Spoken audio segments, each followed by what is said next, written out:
differences between public and private nonprofit organizations and how we can understand those structures to help us select the right type of organization that we want to start when we're thinking about nonprofits.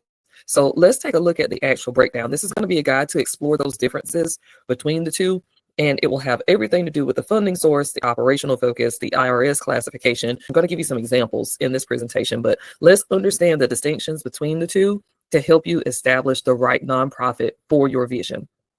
First, let's look at public nonprofits. When we're talking public charities, we are thinking about organizations like churches, schools, community organizations, soup kitchens, shelters. All of these types of entities play vital roles in addressing immediate community needs through direct service provision. And so the IRS classification for these organizations would be public charities because they're going to be receiving their substantial amount of support from the general public. Things like grants from public charities, from memberships, from charitable contributions, whether they be corporate or from just individual people. This public funding model helps them ensure that they remain accountable on a broader base for stakeholders rather than just a small group of folks who are controlling the interests of the organization. So the key characteristics that you would find in a public nonprofit would be that it has a broad funding base, and it's going to receive that support from many donors, government grants, diverse funding sources. Like I mentioned, direct service provision for public nonprofits. They're going to operate in programs that directly serve public needs. And the last piece of it for public nonprofits that would help make them more recognizable to you is they undergo regular IRS public support tests. And one example of those public support tests is when you have to file what we call a 990N report at the end of each year.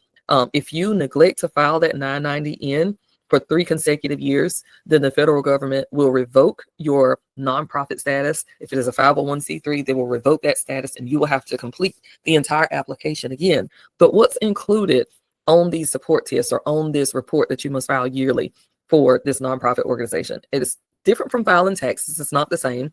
It's basically an accountability measure that asks you, okay, what's the name of your business? Is it still at this address? Is this still the founder? Or are these still the types of activities?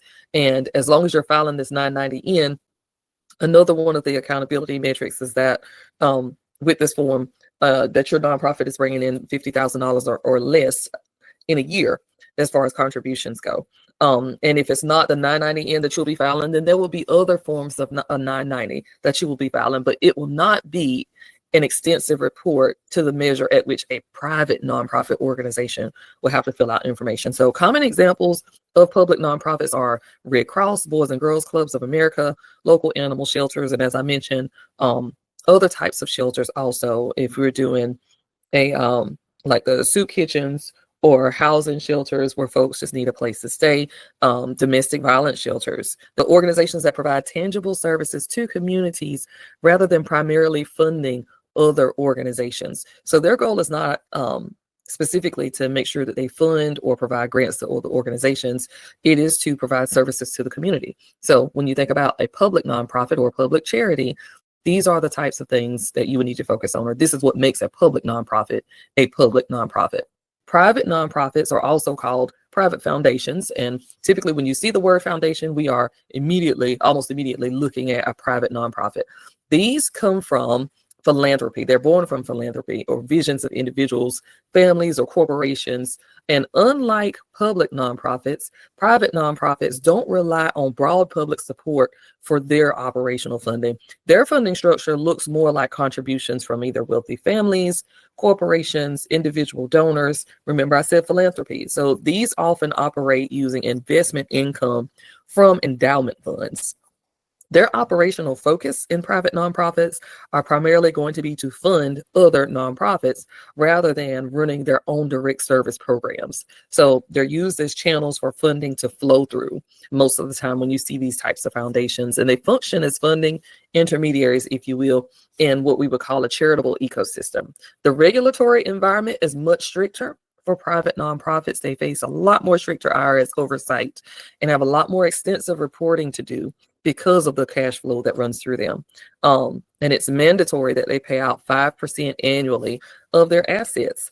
and potential excise taxes on investments. So if you're a private foundation, know that there's a lot of opportunity, but there's also a lot of regulation that's surrounded by it if you're thinking in that direction. Some prominent examples of private foundations would be things like the Bill and Melinda Gates Foundation, the Ford Foundation, all of these types of organizations that focus on distributing funds to other organizations, but they also align with philanthropic missions. So I hope that helps you understand the differences between public and private nonprofit organizations. If we want to understand those key differences, let's look at the four main things. Funding sources being number one. Public funding for public nonprofits is going to come from diverse donor bases, grants, fees for service, charitable contributions. Private nonprofits are going to use single source or limited contributors for their funding sources, and it's more philanthropic. Program delivery, if we're looking at public nonprofits, they're going to directly operate charitable programs. They're going to create programs, create committees to make sure that they're giving back to their community. Private nonprofits are going to primarily fund others through grants, and typically that is other nonprofit organizations. And what about the IRS classification? When you're filling out your what we call a 1023-EZ to designate that classification for what type of tax exemption status we want, they're typically still going to be 501c3s, but there is going to be a question in section 4 and part 4 of that application that asks what type of nonprofit organization you desire to be, or do you want to be public or private? And you're going to have about 3 options. There's going to be a 1A, 1B, and 1C that it's going to ask you with if you're selecting to be a public charity, and it has more to do with where your funding sources are coming from when you choose that. And of course, if you choose to be private, there is only one option there to choose currently on the 1023-EZ for private. But public involvement for public nonprofits is driven by community needs.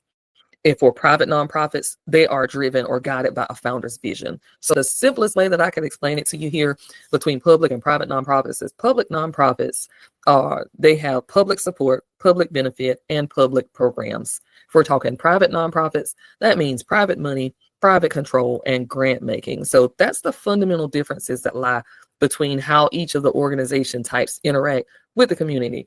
Public nonprofits are going to depend on and directly serve the public, while your private foundations are typically going to channel resources from private sources to fund charitable work that's done by others. Now, it's up to you to choose the right nonprofit structure. Now that you know what those stark differences are, I imagine you have a pretty good concept of how you would like to move forward in this with selecting between public and private.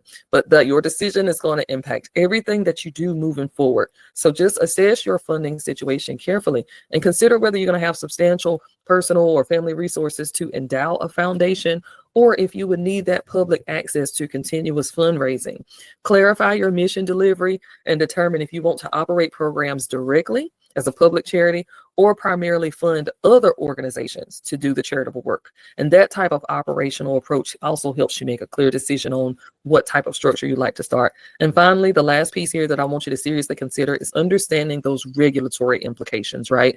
There are requirements that have to be met. So research the different tax advantages, the reporting requirements, and also the operational restrictions, because not both types of structures will have the same type of restrictions that they operate under. Private foundations are going to face a lot more stringent regulations, just remember that, but they can also offer certain advantages when it comes to control over an organization. And if you're exploring how to start a nonprofit, one of the things I would seriously advise you to do is consult with a nonprofit attorney or an advisor, business coach like myself. We can help provide that personalized guidance based on your mission and your funding circumstances. So the right structure is going to align you with your right vision and for practical operational considerations. Hopefully this has been super helpful to you. And I'm Biz Coach C. If there's anything I can do to help you start your nonprofit, you definitely need to reach out. Connect with me on my website at www.clsmgmt.com, and I'll be happy to serve you. Click on services and you will find services that I offer to help start a nonprofit. Or if you just need a consultation, then click on consultations in the toolbar and let's schedule that time for us to chat about what your vision is and what goals you want to meet.